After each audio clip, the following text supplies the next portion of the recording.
Hormuz প্রণালীকে ঘিরে যুক্তরাষ্ট্র ইরানের মধ্যে নতুন করে উত্তেজনা আরও তীব্র হয়েছে। টানা 2 দিন জাহাজে হামলার অভিযোগকে কেন্দ্র করে ইরানের বিভিন্ন স্থাপনায় রাতভর বিমান হামলা চালিয়েছে যুক্তরাষ্ট্র। এরই মধ্যে হরমুজ প্রণালীর নিয়ন্ত্রণ নিয়ে গুরুত্বপূর্ণ ঘোষণা দিয়েছেন ইরানের পররাষ্ট্রমন্ত্রী আব্বাস আরাঘচি।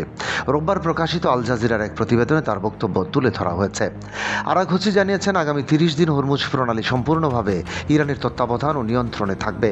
এই সময়ের মধ্যে নৌপথের নিরাপত্তা নিশ্চিত করার পাশাপাশি সব ধরনের প্রতিবন্ধকতা দূর করার কাজ চলবে। তিনি বলেন, হরমুজ প্রণালীর পূর্ণ কার্যক্ষমতা দ্রুত ফিরিয়ে আনতে ইরান কাজ করছে। প্রয়োজনীয় ব্যবস্থা সম্পন্ন হওয়ার পর নৌপথটি আবারও স্বাভাবিক সক্ষমতায় পরিচালিত হবে। ইরানের পররাষ্ট্রমন্ত্রী আরও জানান, ইরাকের পররাষ্ট্রমন্ত্রীর সঙ্গে আলোচনায় তিনি ইরানের উপর চাপিয়ে দেওয়া যুদ্ধ পরিস্থিতির সর্বশেষ চিত্র তুলে ধরেছেন। একই সঙ্গে যুক্তরাষ্ট্রের সঙ্গে স্বাক্ষরিত সমঝোতা স্মারকের অগ্রগতির বিষয়েও তাকে অবহিত করেছেন। আরাঘচির ভাষ্য, হরমুজ প্রণালীর রক্ষণাবেক্ষণ ও নিরাপত্তা নিশ্চিত করার সম্পূর্ণ দায়িত্ব ইসলামিক প্রজাতন্ত্র ইরানের উপর ন্যস্ত। এ কাজে অন্য কোনো রাষ্ট্র বা পক্ষের কোনো ভূমিকা নেই। তিনি আরও সতর্ক করে বলেন, সমঝোতা স্মারকেও এই বিষয়টি স্পষ্টভাবে উল্লেখ রয়েছে। যদি কোনো পক্ষ একতরফাভাবে হস্তক্ষেপ বা পদক্ষেপ নেয় তাহলে পরিস্থিতি আরও জটিল হয়ে উঠতে পারে। এতে প্রণালীটি পুরোপুরি পুনরায় চালু করার প্রক্রিয়াও বিলম্বিত হওয়ার আশঙ্কা রয়েছে। এদিকে ইরানের ইসলামী বিপ্লবী গার্ড বাহিনী IRGCও কঠোর সতর্কবার্তা দিয়েছে।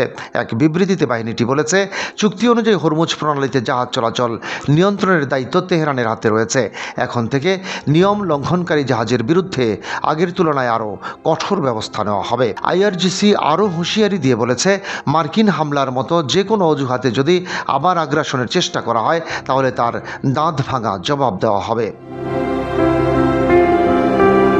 তাদের মতে যুদ্ধবিরতি লঙ্ঘন, সমঝোতা স্মারকের পরিপন্থী এবং এমন পরিস্থিতিতে চলমান সব প্রক্রিয়া সম্পূর্ণভাবে স্থগিত হয়ে যাবে। অন্যদিকে মার্কিন সেন্ট্রাল কমান্ড সেন্টকম জানিয়েছে, যুক্তরাষ্ট্রের যুদ্ধবিমান হরমুজ প্রণালী ও এর আশেপাশের একাধিক স্থানে হামলা চালিয়েছে এবং সেই অভিযানের একটি ভিডিও প্রকাশ করেছে। ভিডিওতে হামলার কিছু অস্পষ্ট দৃশ্য দেখা গেলেও IRGCর দাবি, সর্বশেষ মার্কিন হামলায় তাদের 5টি উপকূলীয় অবস্থান লক্ষ্যবস্তু করা হয়েছে। ডেস্ক রিপোর্ট, বাংলাবাজার পত্রিকা।